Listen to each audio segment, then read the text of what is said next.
विषयः।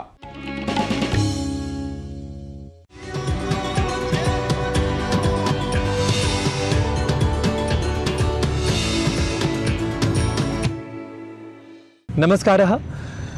दर्शकाः भवन्तः जानन्ति एव यत् भारतीयदर्शनपरम्परायाः, भारतीयज्ञानपरम्परायाः, भारतीयसाहित्यपरम्परायाः या विशेषता अस्ति तया विशेषतया सम्पूर्णम् अपि जगत् आलोकितम् अस्ति। सम्पूर्णेऽपि संसारे विशेषतः इस्लाम् जगति अपि कथमिव भारतीयज्ञानपरम्परा प्रसृता एतदर्थं वयम् अद्य स्मः जामिया मिलिया इस्लामिया विश्वविद्यालयस्य परिसरे डॉक्टर मोहसिन अली इत्येतेन सह तेन सह वयं संवादं करिष्यामः। असौ वस्तुतः जामिया मिलिया इस्लामिया विश्वविद्यालयस्य फारसी विभागे अध्यापनरतः अस्ति। अथ प्रधानमंत्री संग्रहालय पुस्तकालय इत्येषा या संस्था अस्ति तत्रापि वरिष्ठः शोधाध्येता अस्ति, अध्येता अस्ति। अथ तुर्किश भाषायाः अपि भारते प्रथमस्य अध्ययनकेन्द्रस्य स्थापना अनेनैव महोदयेन कृता। महोदय, प्रथमतः तु भवतः बहुशः स्वागतम् अस्ति। स्वागतम्। मम प्रथमः प्रश्नः अस्ति यत् संस्कृत जगत् वस्तुतः इस्लाम जगत् अपि बहु किमपि प्रभावितवान् इति सर्वे जानन्ति एव। तत् कथमिव प्रभावितवत् संस्कृतम् इत्येतस्मिन् विषये अहं प्रथमतः ज्ञापितामः।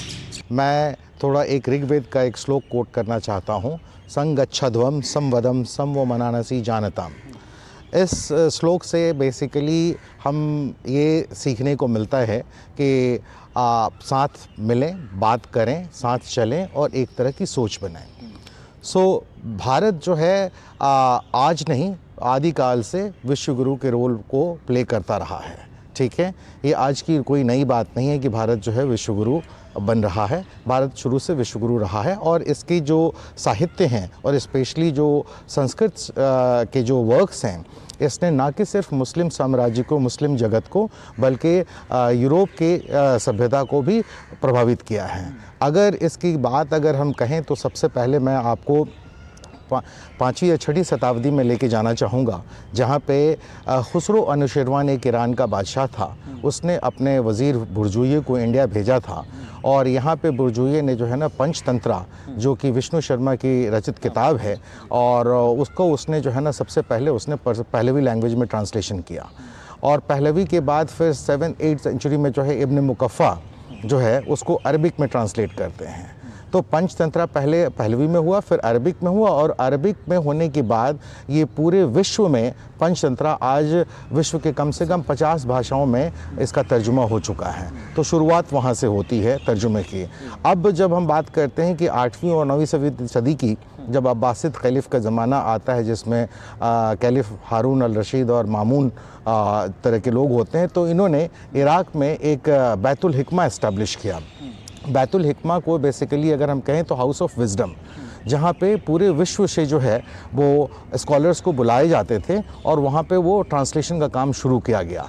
तो हिंदुस्तान चूँकि शुरू से ही खगोल शास्त्र, ज्योतिष विद्या, चिकित्सा, गणित में काफ़ी आगे रहा है, तो यहाँ से स्कॉलर्स को, विद्वानों को बुलाया गया वहाँ पे, और वहाँ पे बुला करके के किताबों का तर्जुमा कराया गया, जो कि अरबिक में हुआ। और उसमें जो है सबसे बड़े जो ये कहलाते हैं खालिद बिन बर्मक।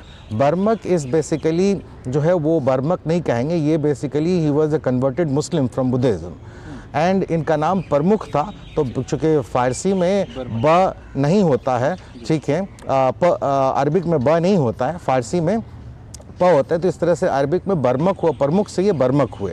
एंड इन्होंने वहाँ पे जो है ना प्राइम मिनिस्टर के रोल प्ले किए, प्राइम मिनिस्टर के पद पे कार्यरत रहे, और कार्यरत रहने के बाद इन्होंने हिंदुस्तान से बहुत सारे विद्वानों को आमंत्रित किया, और आमंत्रित करने के बाद जो है वहाँ पे तर्जुमे का काम शुरू हुआ, जिसमें ब्रह्म सिद्धांता जो है, जो बुक है, वो उसका तर्जुमा होता है। ठीक है, उसके बाद जो है ये जो आप ये कह सकते हैं कि बहुत सारे फिजिशियंस यहाँ से बुलाए जाते हैं।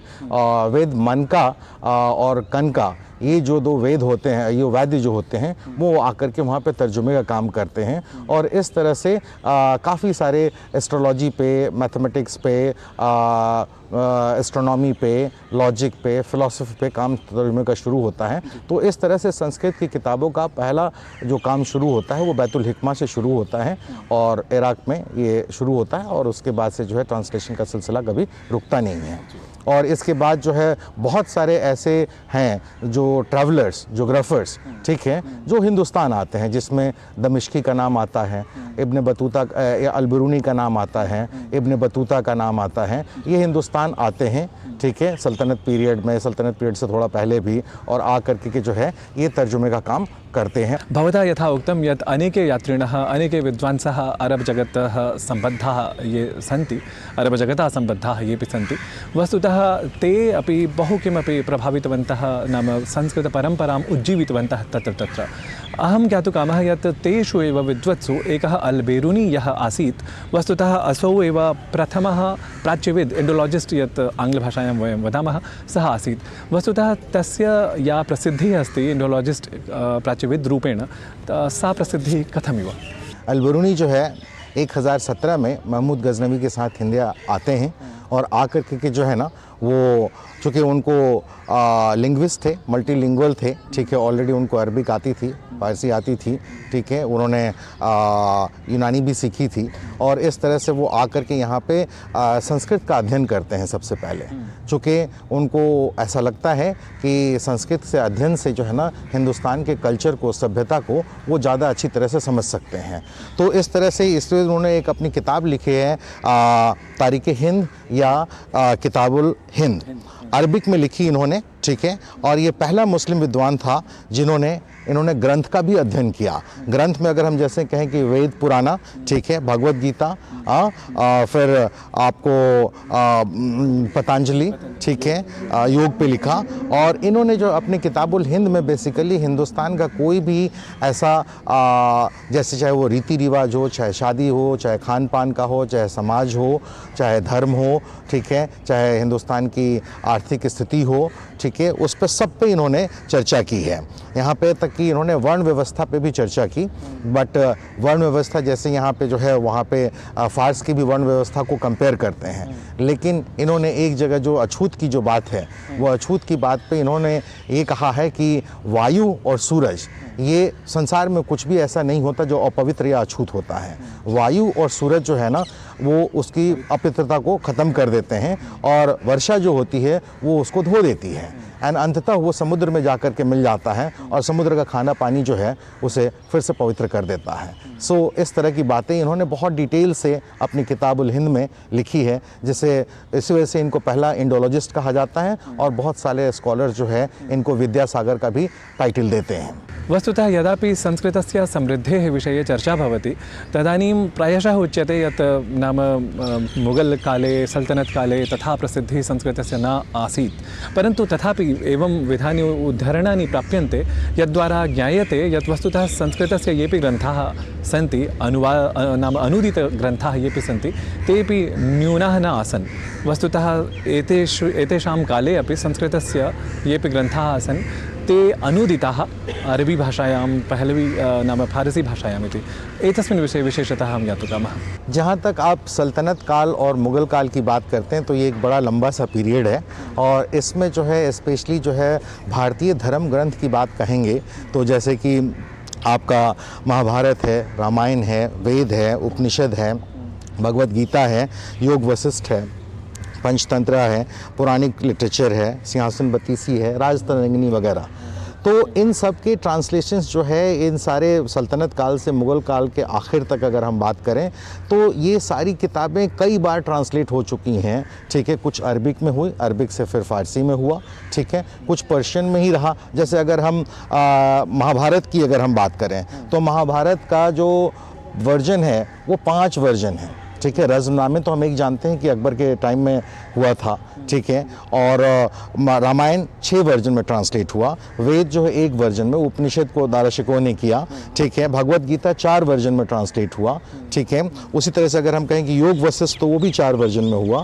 फिर अगर हम बात करें कि पुराणिक लिटरेचर तो वो 12 वर्जन में ट्रांसलेट हुआ। सिंहासन बत्तीसी का 10 और राज तरंगिणी के 6 ट्रांसलेशंस हो चुके हैं।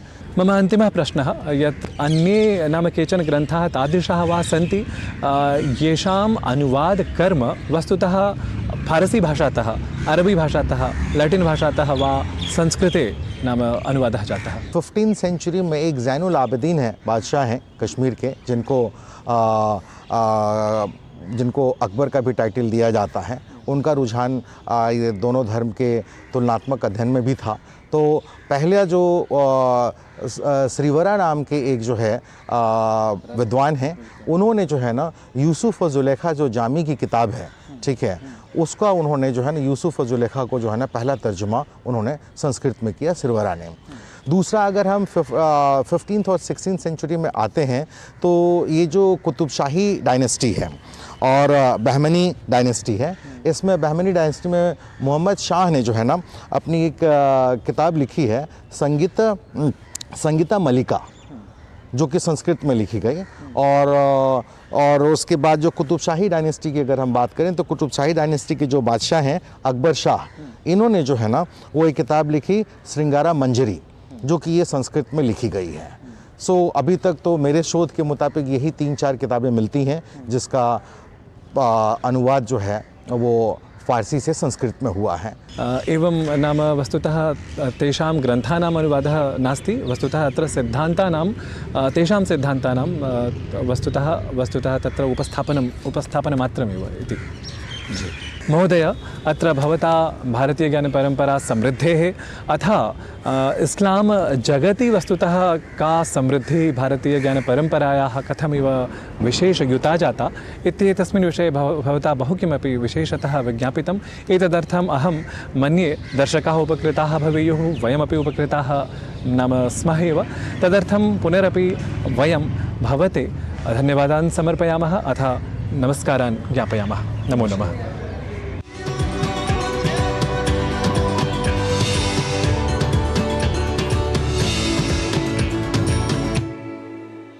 रुचिकरः अस्ति एषः संवादः।